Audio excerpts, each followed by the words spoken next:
WWE की news और updates वाले ब्रांड न्यू एपिसोड में आप सब लोगों का वेलकम है। इस एपिसोड में हम बात करेंगे पॉल हेमन के बारे में, साथ ही में हम बात करेंगे MJF के बारे में कि वो रेसलमेनिया के अंदर आ सकते हैं कोडी के हेल्प के लिए। साथ ही में हम बात करेंगे रोमन रेंज और द रॉक के बारे में। साथ ही में ब्रॉक लेसनर क्या रिटर्न कर सकते हैं रेसलमेनिया के अंदर। साथ ही में बेकी लिंच के ऊपर भी अपडेट आई है, उसके बारे में भी बात करेंगे और भी अच्छी अच्छी चीज़ें हैं। तो वीडियो काफ़ी इंटरेस्टिंग होने वाली है, एंड तक देखिए। अगर पसंद आए तो वीडियो को लाइक करें, शेयर करें और फर्स्ट टाइम विजिटर चैनल को जरूर से सब्सक्राइब करें। तो इंट्रो के बाद without wasting ज़्यादा time, let's begin this video.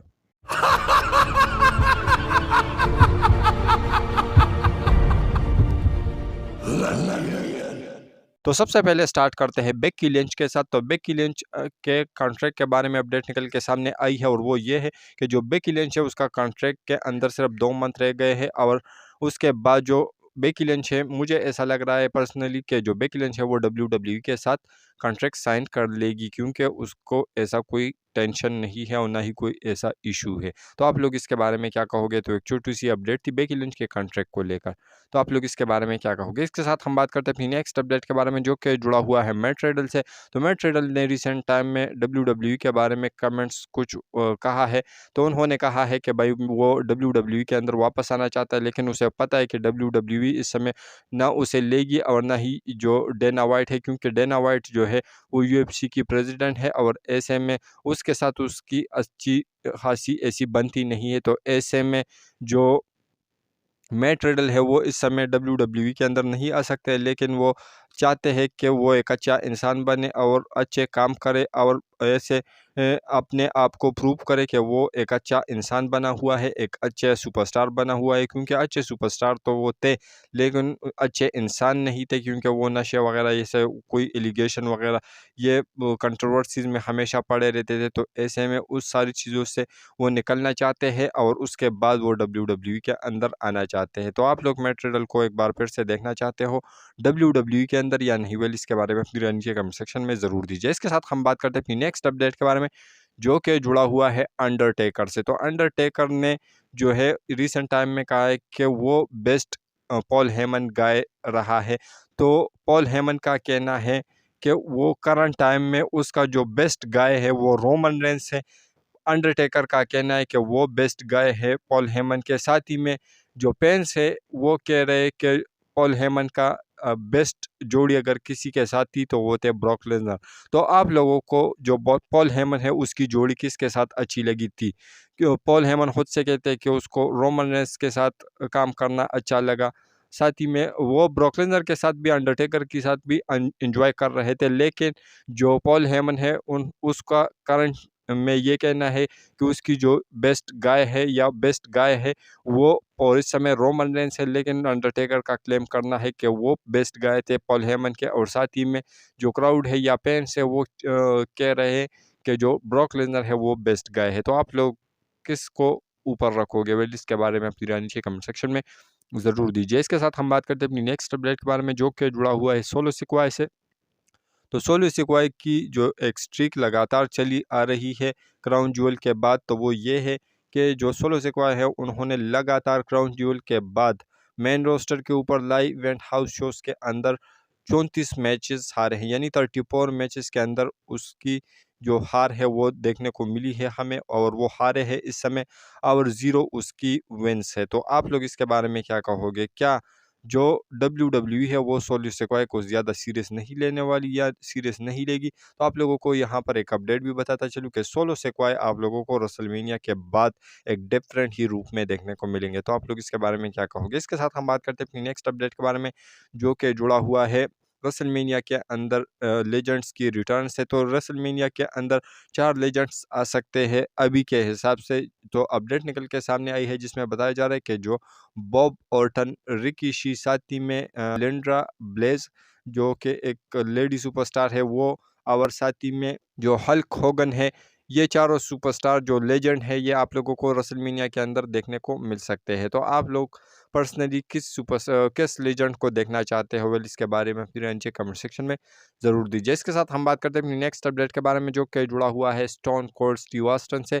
तो स्टोन कोल्ड के बारे में अपडेट निकल के सामने ये आई है कि जो स्टोन कोल्ड है उसको WWE ने इनविटेशन भेज दी है रेसलमेनिया की वीकेंड के लिए, कि वो चाहिए WWE को रेसलमेनिया की वीकेंड के लिए, लेकिन इस समय जो स्टोन कोल्ड है उसके तरफ से हाँ ना अभी तक नहीं आया है। लेकिन WWE ने जो है इनविटेशन भेज दिया है स्टोन कोल्ड के लिए रेसलमेनिया के वीकेंड के लिए। और आप लोग क्या स्टोन कोल्ड को देखना चाहते हो? अगर चाहते हो तो किस कैपेसिटी में? वेल इसके बारे में अपनी राय नीचे कमेंट सेक्शन में ज़रूर दीजिए। इसके साथ हम बात करते हैं अपनी नेक्स्ट अपडेट के बारे में, जो कि जुड़ा हुआ है रोमन रेंज और द रॉक से। तो रोमन रेंज और जो रॉक है वो आप लोगों को 3 अप्रैल के जो टुनाइट वाला शो होने वाला है, जो कि जिमी पेलन का शो है, तो इसके अंदर आप लोगों को ये दोनों सुपरस्टार देखने को मिलेंगे। पहले रोमन रेंस कन्फर्म थे कि जिमी पेलन के शो के ऊपर आएंगे, लेकिन अब रॉक भी है, तो ये दोनों आप लोगों को जिमी पेलन के शो के ऊपर देखने को मिलेंगे। और हर साल जो है रोमन रेंस यहाँ पर जाते हैं रेसलमेनिया से पहले, क्योंकि ये जो शो है ये रेसलमेनिया से पहले होता है। तो ऐसे में इस साल रॉक और रोमन्स दोनों जाने वाले हैं। तो आप लोग इसके बारे में क्या कहोगे? इसके साथ हम बात करते हैं अपनी नेक्स्ट अपडेट के बारे में, जो कि जुड़ा हुआ है WWE की एक नई चीज़ से। तो WWE के बारे में मैंने आप लोगों को एक बात बताई थी कि WWE ने एक नई चीज़ स्टार्ट की है WWE स्पीड नाम से, लेकिन उसकी जो ऑफिशियली स्टार्टिंग है वो WWE ने नहीं करी है। लेकिन अभी के हिसाब से मैं आप लोगों को बताता चलूँ कि इसकी स्टार्टिंग आप लोगों को 3 अप्रैल से देखने को मिलेंगी, और इसके अंदर जितने भी मैचेस होंगे वो 3 मिनट के होंगे। और इसके अंदर WWE एक टूर्नामेंट कराएगी, और ये जो मैचेस है ये आप लोगों को ट्विटर के ऊपर देखने को मिलेंगे। मैं ऐसा टेलीविज़न वगैरह के ऊपर आप लोगों को देखने को नहीं मिलेंगे। और साथ ही मैं ये भी बताता चलूँ कि आप लोगों को इस टूर्नामेंट के अंदर जो भी विनर होगा तो उसको WWE स्पीड चैंपियनशिप भी मिलेगी, यानी वो WWE स्पीड चैंपियन होगा। तो आप लोग इसके बारे में क्या कहोगे? तो ट्विटर के ऊपर आप लोगों को ये सारी चीज़ें देखने को मिलेंगी। इसके साथ हम बात करते हैं अपनी नेक्स्ट अपडेट के बारे में, जो कि जुड़ा हुआ है रेसलमेनिया से।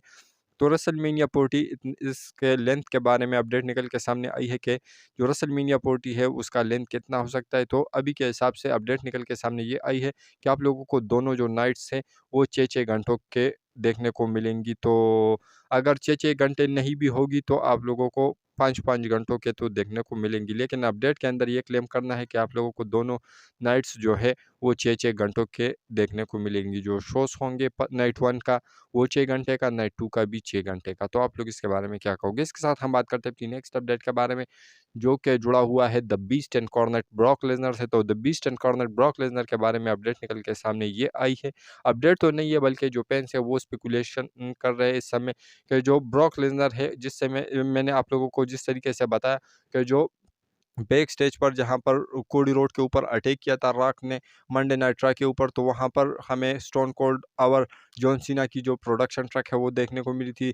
जो शॉर्लेट प्लेयर है वो देखने को मिली थी, उसका प्रोडक्शन ट्रक देखने को मिले था। रोमन रेंस, ये सारे सुपरस्टार जितने भी रेसलमेनिया के अंदर होने वाले थे उसके सारे प्रोडक्शन ट्रक देखने को मिलेंगे थे। लेकिन यहाँ पर WWE जो है उन्होंने ब्रॉक लेसनर का प्रोडक्शन ट्रक भी खड़ा किया था। तो ऐसे में अब जो फैंस है वो ये स्पेकुलेट कर रहे हैं कि जो ये WWE ने ये सारी चीज़ें दिखाई है ये ऑन पर्पस दिखाई है, बिना पर्पस के WWE कुछ भी नहीं दिखाती। और ख़ास करके ट्रिपल एच के एरा में तो मैं भी आप लोगों को ब्रॉक लेसनर WWE के अंदर देखने को मिलेंगे, क्योंकि जो स्टोन कोल्ड और जॉन सीना है उसके बारे में कन्फर्म अपडेट निकल के सामने आई थी कि ये WWE के प्लान में है। तो अगर ये है और इसको WWE ने दिखाया तो फिर ब्रॉक लेसनर को दिखाने की क्या ज़रूरत थी? तो ऐसे में मुझे क्या लगता है कि ब्रॉक लेसनर का अगर रिटर्न होता है और वो भी कोडी रोड के मैच के अंदर जो कि रोमन रेंस के साथ होने वाला है, तो मैं भी WWE ऐसा दिखा सकती है कि ब्रॉक लेसनर को जो है वो हेल्प करा सकते हैं कोडी रोड के। और ऐसे में जो फैंस है उसको काफ़ी तगड़ा चीयर्स है वो भी कर सकती है, और उसके लिए तगड़े चैंट्स भी हमें देखने को मिल सकते हैं। तो आप लोग इसके बारे में क्या कहोगे? इसके साथ हम बात करते हैं अपनी नेक्स्ट और फाइनल अपडेट के बारे में, जो कि जुड़ा हुआ है MJF से। तो MJF क्या रेसलमेनिया के अंदर आ सकते हैं कोडी रोड की हेल्प के लिए? तो अभी के हिसाब से स्पोर्ट कीड़ा की तरफ से अपडेट निकल के सामने ये आई है कि जो MJF है उसका कॉन्ट्रैक्ट ख़त्म हो चुका है AEW के अंदर, और अब इस समय MJF एक फ्री एजेंट है। तो पता नहीं ये AEW वाले गेम कर रहे हैं या क्या कुछ कर रही है, लेकिन इस समय जो MJF है उसको जो एक्टिव रोस्टर है उससे भी हटाया गया है, बल्कि उसके जो मर्चेंडाइज है उसको भी रिमूव करा है अपने वेबसाइट के ऊपर से। तो ऐसे में जो स्पोर्ट्स कीड़ा वाले हैं उन्होंने ये अपडेट किया है कि जो MJF है वो इस समय एक फ्री एजेंट है, तो मे भी MJF आ सकते हैं और वो एक हॉट नेम है। और WWE ने भी ये बात बताई है कि आप लोगों को इस रेसलमेनिया के अंदर काफ़ी बड़े-बड़े रिटर्न्स, बड़े-बड़े डेब्यूज़ देखने को मिल सकते हैं। तो क्या पता MJF भी रेसलमेनिया के अंदर आ सकते हैं। तो आप लोग इसके बारे में क्या कहोगे? और साथ ही मैं आप लोगों को एक चीज़ और भी बताता चलूँ कि कल जो NXT हुआ था तो उसके अंदर जो रिजी हॉलैंड है उन्होंने इन रिंग जो परफॉर्मेंस है उससे रिटायरमेंट लिया कल NXT के ऊपर। और ऐसे में जो फैंस है वो इस समय क्लैपिंग कर रहे थे। तो आप लोगों को बताता चलूँ कि ये सारा एक स्टोरी लाइन का पार्ट है। और रिजी हॉलैंड जो है और साथ ही में ये भी उन्होंने ये उस टाइम पर ये भी बताया कि मैं रिटायरमेंट ले रहा हूँ इन रिंग परफॉर्मेंस से, लेकिन इनडेफिनिट टाइम के लिए। तो ये जो है बाद में इसके ऊपर अपडेट निकल के सामने आई कि जो रिजी हॉलैंड है वो ये सारी चीज़ें जो कर रहा है वो स्टोरी लाइन के हिसाब से ही कर रहे हैं। तो आप लोग इसके बारे में क्या कहोगे? वेल आप लोग अब पूछ रहे थे बहुत सारे फैंस के रिजी हॉलैंड वाकई में रिटायर हो गए हैं या नहीं, तो आप लोग इसके बारे में क्या कहोगे? वेल हमारी ये जो आज की वीडियो थी यहीं तक की थी। अगर पसंद आए तो वीडियो को लाइक करें, शेयर करें। फर्स्ट टाइम विजिटर चैनल को ज़रूर से सब्सक्राइब करें, क्योंकि आप लोगों को हमेशा ऐसी इंटरेस्टिंग और लेटेस्ट वीडियो देखने को मिलती रहती है। तो मिलता हूँ आपसे बहुत ज़्यादा जल्दी किसी और इंटरेस्टिंग वीडियो के साथ। तो until that time, stay healthy and keep watching Russell Kitchen.